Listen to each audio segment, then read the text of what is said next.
Good morning, all. Yeah, it's still a pleasure. Once again, a pleasure to talk to us all. Yes, how you doing? Yes, hope you're enjoying our videos. Hope you're listening to them, and I hope it edifies all of us. It's not just listening, ladies and gentlemen. We want people to be a bit more active. Let's be more proactive. You can't be talking Biafra, Biafra. You can't be talking. They already declared the United States of Biafra without people showing enthusiasm, without people showing, that they are really up to it and they are ready, eager, and excited, to achieve it. And so that's why we make this audio. We're not doing it for fun. We're not doing it because we just like people to hear our voice. No, we want to spread the message. And that message is that Biafra, the United States of Biafra, the redeclared sovereign United States of Biafra is indeed achievable. Very, very achievable. If we do a concerted effort, if we each work together, we achieve greater results. That is why we make these videos, not for any other things. Yeah, we're professionals, core professionals in our areas, and we're doing good based on our qualifications and our levels of exposure. But of course, we create out time, we create out opportunities like this, we make these audios so that it will touch our people, it will impact on them, it will redirect their thinking, it will be thought-provoking for them. And when we talk Biafra, when we talk the United States of Biafra, people will appreciate the fact that we mean business and we're saying what we're saying because we are part and parcel of it. Yes, we are victims of the struggle. Yes, we were born into the struggle. We were born during the Civil War. We know what happened to us. We know what happened to our parents. Most of our parents died giving birth because, of course, there was no hospitals to go to. There was no medicines for them. Nobody cared. Of course, nobody gave them, any kind of, encouragement or medical care. Women were giving birth inside the bush, hidden under cover.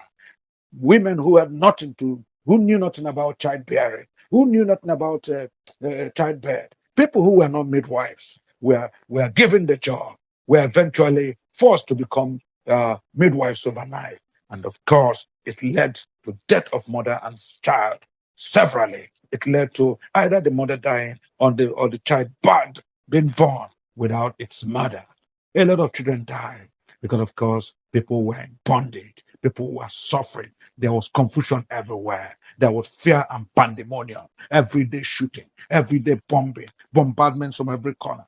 And so, ladies and gentlemen, when you see us talk about Biafra, we talk about with passion because what we see is not what a whole lot of people are seeing. What we see are agonies, cries, tears of the dead. People who suddenly scream out, "He has died! Hey, whoa! Hey, whoa! Agago, Anwana." It's a very sad experience. And these things have been, printed, imbibed in our memories. Yes, it has become a stigma, if you like. We have been traumatized. We were those who are victims of Biafra.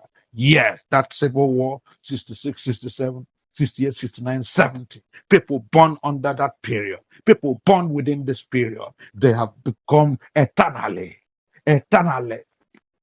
perpetually smeared with that trauma, the trauma of pain, the trauma of death, the trauma of agony, trauma of fear, the trauma of continuous running helter-skelter. All of a sudden, in the middle of the night, you are running because bombardment is everywhere. All of a sudden, inside the rain, you are running because, of course, bombardment is from everywhere. Ladies and gentlemen, if you don't know where the rain started beating you, you won't know where the rain stopped beating you. It hurts me. It hurts me that every time we spend that time to talk about Biafra, and the whole lot of people are mocking us, laughing us, telling us we are deluded, we are deranged, we don't have any other thing to do. We're never do wells. We're envisaging a mirage that Biafra has come and gone. Biafra are defeated people. Ladies and gentlemen, it hurts me even more. Hurts me more because people who are saying these things are my kith and kin, fellow Biafrans, people with Biafran extraction, people who are Ndebo, people from the southeast, the same people we talk about, the same people who have been marginalized, the same people whose brothers are treated like second fiddle, the same people whose uncles and fathers were killed, the same people whose mothers and aunties were gang raped are the ones who are calling Biafrans foolish idle people who have nothing else to do. It hurts me, ladies and gentlemen. I'm sorry if I start this way this morning. It hurts me that we see your videos. We talk about Biafra. We talk about the arrest and the eventual trial and mistrial of our great personalities. in the person of Nnamdi Kanu, in the person of our Prime Minister Simon Ekpa. We talk about the assiduous indefatigable efforts of Dr. Ngozi Arabweze, running Heta Sketa, doing all she can, doing all that is necessary, doing all that is needful to propagate, to navigate, and to push Biafra to the next logical level. And what do we get? Rather than people listening to us, rather than people commend us, all they're interested to do is to watch TikTok, is to watch social media creations, is to flaunt their wealth in territories where they know there are pathological hatreds against them, where they know they are not wanted. It hurts me. It hurts me every time that we spend our time to talk about Biafra. We talk about the plight of our Igbo brothers. Talk about the fact that we are disenfranchised from every angle. We talk about the fact that they make things terribly difficult for us. We talk about the fact that we don't have international airlines or proper coordinated rail routes that will move our produce from the southeast to any other region quicker, faster, and more effectively. But what do these people do? They still find time to hobnob, to jollificate, and to continue to fraternize with those who hate them, those who hate them, those who envy them, those who pronounce genocide against their people. I don't know when we will learn. I don't know when we will listen. I don't know where we are going. Are you a Biafran? Are you truly a Biafran? Because if you're a Biafran, we're talking about plights of Biafra, you should be concerned. If you're a Biafran, we're talking about the antecedents of the Biafran war. We're talking about what happened immediately after the first coup of January 1966, which was a Jordan Igbo coup. And because of that, Igbos were subjected to the highest level of wickedness, tyranny, oppression, and genocide. I mean, why would you be laughing? We are talking about your people who were killed, manhandled, whose eyes were gouged out, whose hands were cut into bits, who were deliberately malnourished, deliberately, starved, children who died of kwashiorkor, and you are laughing about it. You are going around hobnobbing, fraternizing and celebrating with people who hate you. I don't know when some of us will have sense. When let Dame Odumegwu, the Biafran warlord, the Field Marshal of Biafra, when he told Biafran traders who were busy ostensibly carried away by the multinational complexes they were building, multiple purpose complexes they were building at the trade fair, the Mandelas, when they were busy showcasing massive gigantic edifice they were building at trade fair in the Yoruba Southwest Territory. And Dame Odumegwu was invited to come and commission the event. Of course, they thought they had achieved so much. They thought they had invested so much because they invested in millions upon millions, in dollars, in pounds, in Rumumbi, in euro, in Dutch mark. Our people invested such a colossal sum, building multinational complexes, multidimensional complexes, shopping complexes here and there. And Dame Odumegwu, late Dame Odumegwu, the Biafran warlord, the Field Marshal of Biafra, looked round. He looked round and shook his head. He shook his head in regret. He shook his head abysmally heartbroken. The silence was palpable. Everybody who saw him shaking his head in regret developed goose pimples, because they know when Dame Odumegwu shakes his head in abject grief and pain, they know something in the was out of order. And when he looked around, he saw the gigantic edifices. He saw mansions. He saw all manners of buildings. He saw millions of dollars that had been thrown into these projects. He shook his head and he looked at our fellow Igbo brother. He looked at men who thought they have arrived, men who thought they have achieved, men who thought, yes, the world is in my pocket. He looked at them and he shook his head again. He shook his head again. And then he told them, Biafrans, when will you learn? Biafrans, when will you learn? When will you wake up from your slumber? When will you stop deceiving yourselves? All this money, billions being wasted in another man's territory, in the southwest, building up these gargantuan edifices. Do you not have a sense of history? Have you forgotten the abandoned project during the Civil War? Have you forgotten how your parents lost everything they had, including their building, including their companies, including their factories, including their hotels? Because, of course, these things were described as abandoned properties. When will you learn? Ndebo, when will you learn? Biafrans, when will you learn?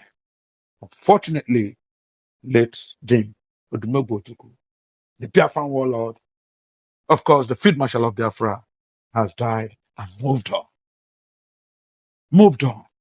But unfortunately, even though we've made these audios, unfortunately, even though we've continued to tell our people, we tell them again and again, tell them again and again, yet they don't learn. They don't learn from history. Their ears are stuck and stuff. These young boys who parade money like water. People who say money is water. Money is paper.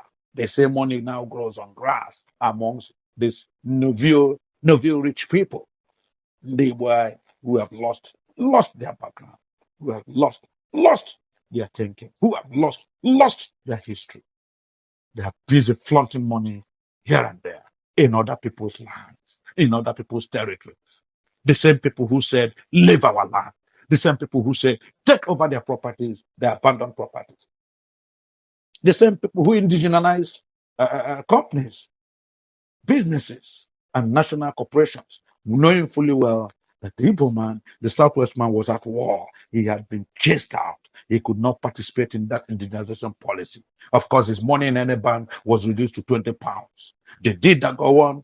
Jara go on then, through the help of Chief Obafemi Awolowo then, who was his finance minister and advisor, deliberately orchestrated that indigenization policy, making sure that the Southeast people would not have any money to bid, would not have any opportunity to bid, because they had just come out from a war. They had nothing but 20 pounds, miserable 20 pounds, paltry 20 pounds in their possession. And of course, the other regions, the northeast, the north central, the southwest, other regions, for them it became, they quickly swept everything under their carpet. They bought everything, bidded everything. And the Southeast man was sorry. The Biafra man was sorry. That is why today, if you go to the USC, if you go to Levantes, you go to NNPC, you go to all government multinational parastatals, you go to Ajib Shah, you go to National, you go to Mobile, Exxon Mobil, you find out that the great names there, the directors there, are all people from the Southwest, people from the North Central, very, very abysmally low people from the Southeast, from Biafra land. Our people do not learn. Biafrans, when will you learn? It's a sad one. We'll continue to say it. We'll not give up. We'll continue to say it. We don't care whose ox is God. We'll continue to say it. They may not be listening to our audios. It doesn't matter. We'll continue to say it. We don't depend on these audios for our livelihood. We only say it to sensitize our people. Yes, so that history will be kind to us. Someday, that indeed, these people spoke. The Biafran tribe did warn us, did say this, did warn them. They remind them that let them Odumogu told Ndibo, when will you learn? When will you stop this foolishness? When will you stop dancing naked? Dancing naked in the street. When will you stop dancing to the gallery? When you have money invested in your region, make your region the best of it all, the signage of all eyes. Leave all these other areas, because at the end of the day, there's no insurance for you. The only insurance is in Biafra land. Ladies and gentlemen, having said that, I want to bring you a brief breaking news this morning. Yes, I need to say this, and most of the things I've said already are in tangent with what I'm going to say now. Yeah, the breaking news is that Sanwo-Olu's aides, Sanwo-Olu's aide. Monarch orders kick against plan to build palace for Obi of Lagos. Breaking news. Sanwo-Olu's aide. Monarch orders kick against plan to build palace for Obi of Lagos. Ladies and gentlemen, our Igbo brothers are not listening again. They have come out again because only recently there was a flyer going all around town, all around Lagos, even here in Abuja. The flyer was going all around, and it states that a celebration will be held to mark the first Obi of Lagos Ofala and New Yam festivals. Ladies and gentlemen, I don't know if you heard me. I said this flyer that has been going all around clearly stated. The flyer states that the celebration will be held to mark the first Obi of Lagos Ofala and New Yam festivals. Yes, and of course, when this flyer came out, it has created an outrage all over the southwest, especially Lagos here. An outrage has been sparked following a flyer announcing that some Igbo people residing in Lagos plan to build a palace for Chibuike Azubike, a man identifying himself as to be of Lagos, a title that is not recognized in the land. Ladies and gentlemen, Chibuike Azubike has been promoted and pronounced to be of Lagos. And they want to build a massive palace for him. And the Yorubas, of course, have showed, their fans. They have brought out their claws. They have clenched their hands, getting ready for a big fight. Because, of course, they say this cannot happen in their land. They have no business to be of Lagos. They don't have any Obi of Lagos. Go to your region and do your obiship there.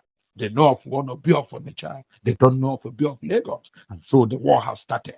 The drums of war are beating persistently, beating ever increasingly, louder and louder. Because why? Our Igbo brothers have forgotten their history. Because why? Our Igbo brothers once again have started dancing naked in the streets. They have left what they should be talking about what they should be doing. They have left developing their southeast. They've left developing their regions. Now they want to come and waste tangible amounts in building a palace, a befitting palace, a monumental palace, a magnificent palace for Obi of Lagos, Chibuike Azubike. Ladies and gentlemen, it hurts me, really. It hurts me to a point of tears. I don't know when our Igbo brothers will learn. I don't know when our fellow Biafrans will learn. I mean, if any Biafra was right thinking, if anybody who calls himself a thoroughbred Biafra, who had his mind together, you would know, you would realize that indeed these are not times for celebrations like this. Indeed, these are not times for building multi-dimensional palaces, magnificent palaces for any Obi of Lagos. Indeed, these are times we should be much more sober. Biafrans, be sober. This is the time to be sober. Stop chasing shadows. Chase game, leave shadow. A palace of Obi of Lagos is not consequential. It's of no relevance. It can't take you anywhere. When are we going to break your skulls to put it? Why are you wasting your money? Wasting your money. When we need a lot of developmental projects in the southeast, we need to factor our roads together. We need to build better housing estates. We need to build roads. We need to build automotive markets. We need to fortify our cities. We need to look into strengthening the security architecture of our different domains in the southeast. And you have money. You want to wait billions, 1.5 billion have been marked for the project. That is arrant craziness, stupidity, attracting undue attention to yourself. When will Biafrans learn? When are we going to learn? An outrage has been sparked following a flyer announcing that some Igbo people residing in Lagos plan to build a palace for Chibuike Azubike, a man identifying himself as the Obi of Lagos, a title that is not recognized in the land. The flyer states that a celebration will be held to mark the first Obi of Lagos Ofala and New Yam festivals. The event is at Apple Hall, Amuwo, Lagos. The event will take place on Saturday, September 13, 2025. The highlight of the event includes the donation of 1.5 billion naira to build a palace for the Obi of Lagos. Other projects include an office complex, an event center, a guest office for Igbos in distress, and the shopping plaza.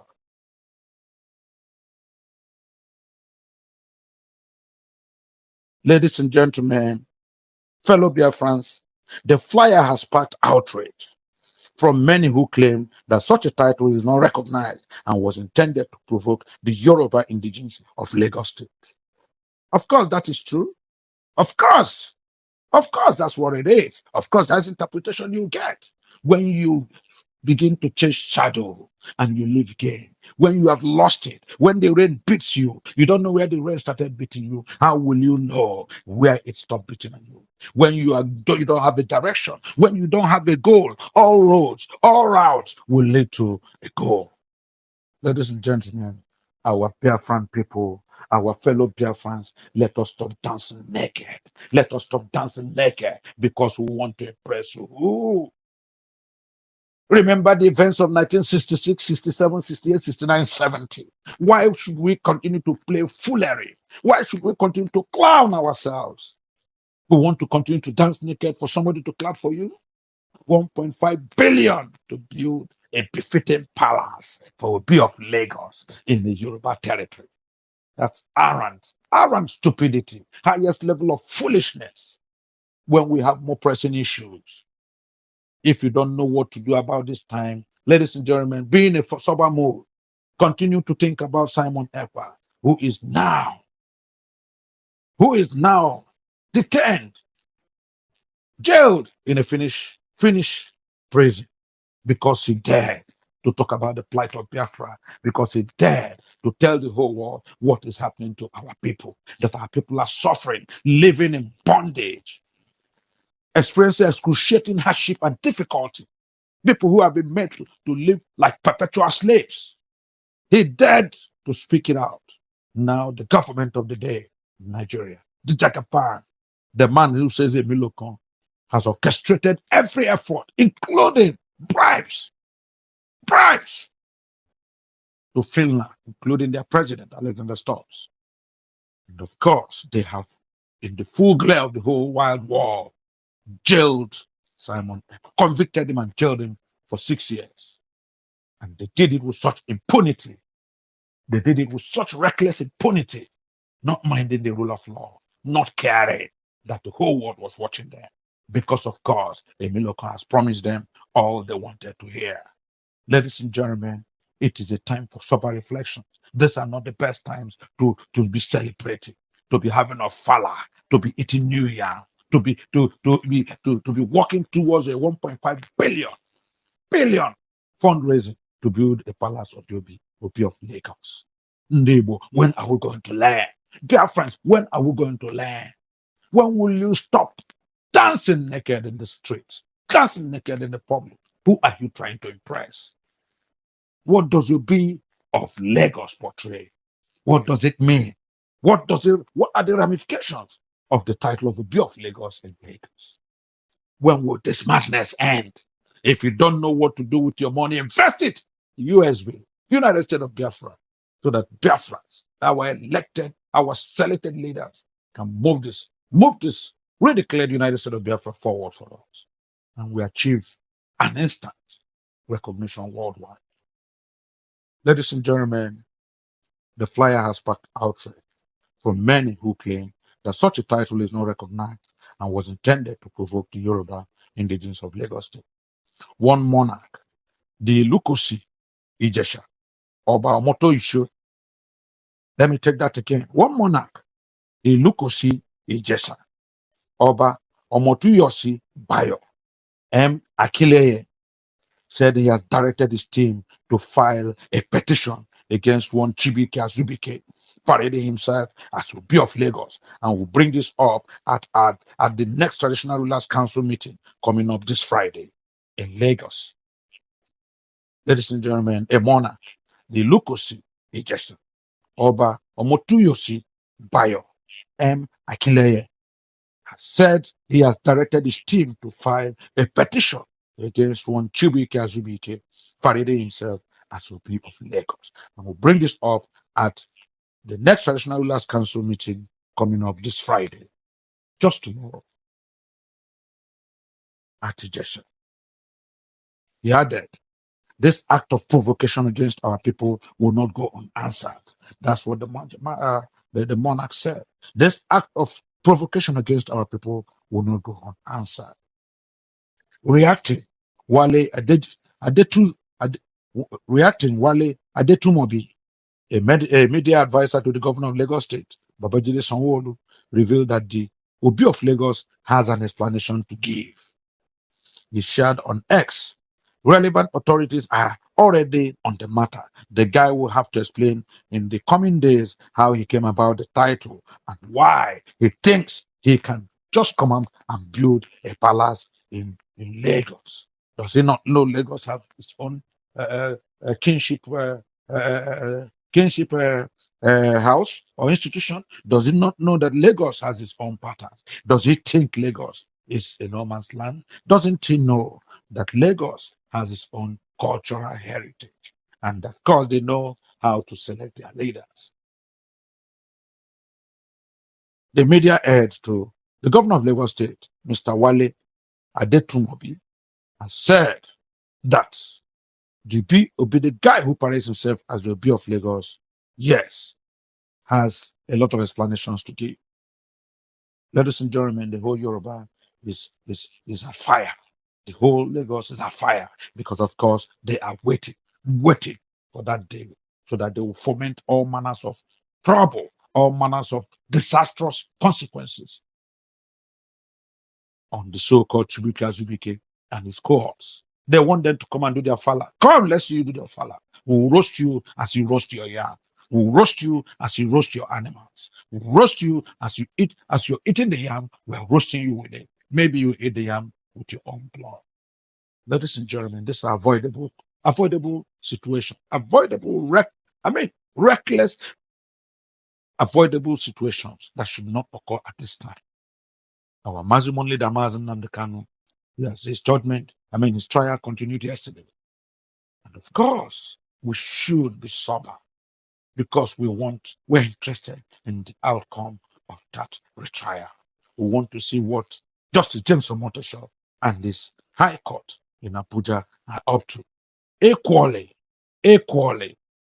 we know that Simon Ekpa has been convicted and jailed in Finland.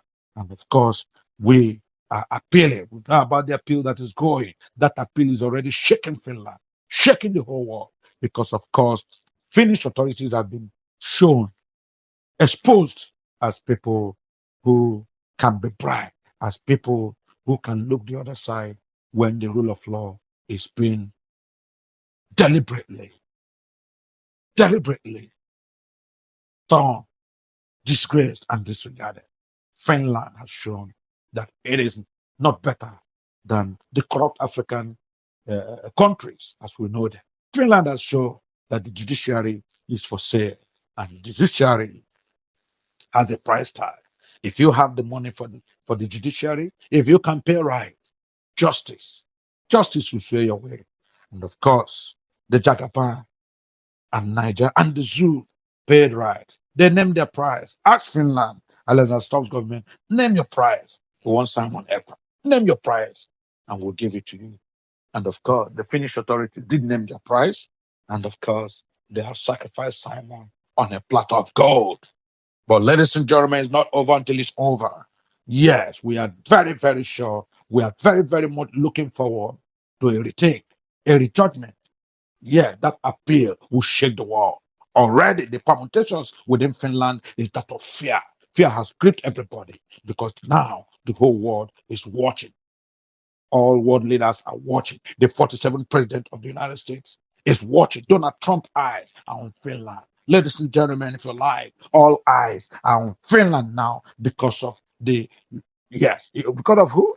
Did you say who? Because of Simon Ekpa's appeal. That judgment, 6 years conviction, go to jail for 6 years, was an error of judgment, deliberately orchestrated by a warped justice system that had been compromised. Take it or leave it. Ladies and gentlemen, I don't want to talk much. Where Nnamdi Kanu's trial is here, and Simon Ekpa's appeal is ongoing. That is what should take our minds. That should be what should occupy our minds. Not this reckless, this redundant, this completely shadow chasing, building 1.5 billion palace for Obi of Lagos. Ladies and gentlemen, let us wake up. Ndebo, when will you learn? Ndebo, when will you learn? Biafrans, wake up from your slumber. This is not a time for foolery. This is not a time for clowning. This is a time for seriousness of purpose. Let us call a spade a spade.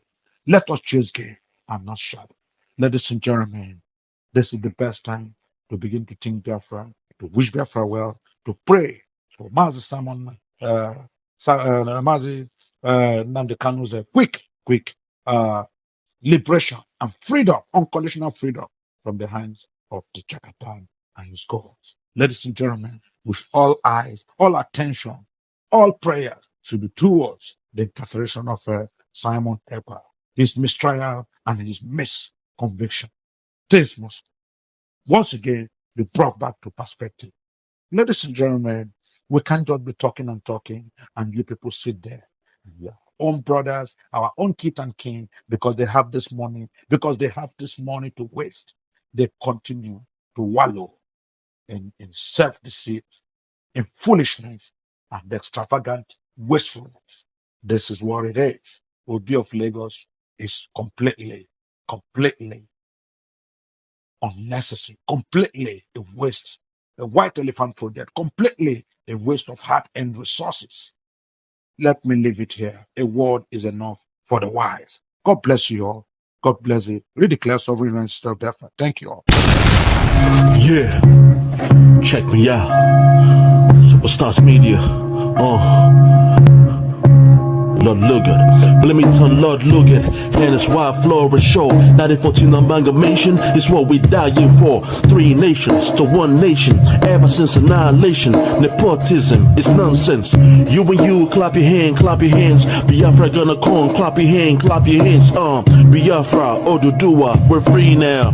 Freedom is gonna come, we're free now. Yeah.